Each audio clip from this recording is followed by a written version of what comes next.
تفتكر ممكن شخص يرفض إنقاذ حياته بفلوس رغم إن المبلغ كله على بعضه 1000 ريال بس؟ صلي على النبي واشترك في القناة ويلا بينا نبدأ. الحكاية دي حصلت سنة 1798 لما نابليون بونابرت وصل بجيشه لغاية شواطئ اسكندرية.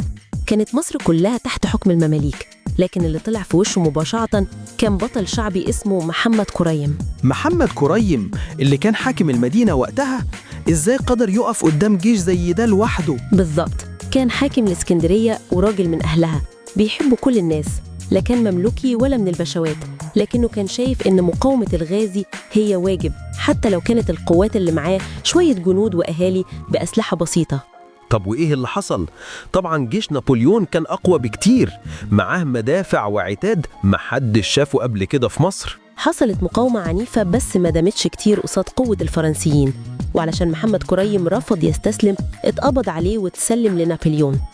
وهنا بقى تبدأ اللحظة الدرامية اللي بتتكلمي عنها. إيه اللي خلى نابليون يعمل معاه كده؟ اللي حصل إن نابليون نفسه انذهل من شجاعة محمد كريم وإصراره، لدرجة إنه أعجب بيه جدا، لدرجة إنه أعاد له سلاحه وأبقاه حاكما للإسكندرية، بس طبعا تحت الإشراف العسكري للجنرال كليبر.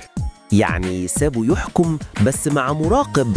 ده قرار غريب من قائد زي نابليون. مدام أعجب بيه ليه ما قتلوش من الأول؟ نابليون كان ذكي وشاف إن وجود بطل شعبي زي ده ممكن يهدد حكمه، خاصة لما محمد كريم بدأ يحرض الناس على مقاومة الفرنسيين تاني. وده طبعا كان القشة اللي قسمت ظهرها البعير، يعني رجع يقاوم من تحت إيدهم. أيوة بالظبط، محمد كريم ما قدرش ينسى إن دول غزاة، فاستمر في إثارة المقاومة في المدينة لحد ما كليبر قبض عليه تاني وبعته متكتف للقاهرة. وهنا بقى كانت محاكمة القائد الشجاع، أكيد كانت محاكمة صورية عشان تهمة الخيانة والتحريض. محاكمة سريعة فعلا بتهمة خيانة الجمهورية الفرنسية في سبتمبر 1798، وصدر حكم الإعدام. يا خسارة، بس إيه حكاية الفلوس اللي رفضها؟ في اللحظات الأخيرة نابليون طلب منه يدفع فدية مبلغ قدره 30,000 ريال أو 1000 ريال حسب روايات أخرى، مقابل أنه يعيش كنوع من التكريم أو يمكن لإهانته. وده مبلغ كبير وقتها، بس برضه فرصة أخيرة عشان يعيش. لكن محمد كريم البطل الشعبي رفض العرض بكلمات صارت خالدة في التاريخ. قال إيه؟ قال بالحرف الواحد: إذا كان مقدراً علي أن أموت فلن يعصمني من الموت أن أدفع الفدية، وإن كان مقدر لي الحياة فعلم أدفعه. يا للهول، شجاعة وإيمان عجيب. فضل الشهاب على إنه يدفع لغازي عشان يشتري حياته.